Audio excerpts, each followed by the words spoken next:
আজকে বানাবো একটা হাঁসের ডিমের রেসিপি। তাই তেলের উপরে একটু সামান্য লবণ আর হলুদ দিয়ে দিলাম। এখন ডিমগুলি ভেজে নেব।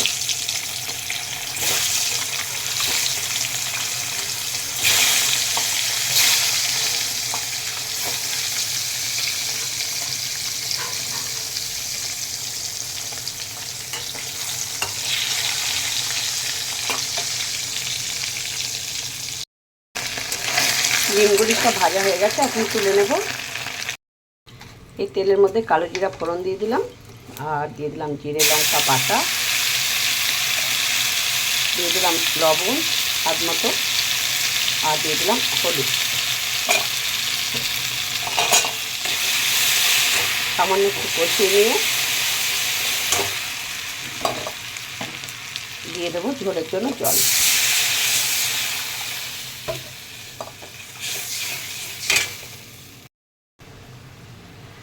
ঝোলটা ফুটতে শুরু করেছে, এখন আমি দিয়ে দেবো কাঁচা লঙ্কা আর বেগুন।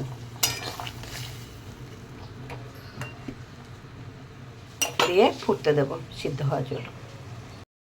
তো দেখো বেগুনগুলো সিদ্ধ হয়ে গেছে, আর এখন দিয়ে দেবো ডিমগুলি। হাঁসের ডিম দিয়ে বেগুনের ঝোল আমার তো খুব ভালো লাগে।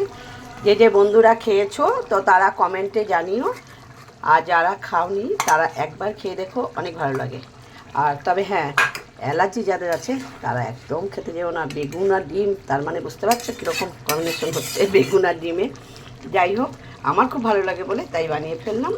আর যার যার ভালো লাগে এই রেসিপিটা দেখে খেতে ইচ্ছে করছে চলে আসতে পারো। একদম রেডি হয়ে গেছে, দেখো দেখতে যেমন সুন্দর হয়েছে, খেতেও হয়েছে সেই টেস্টি। দেখো বন্ধুরা, একদম রেডি।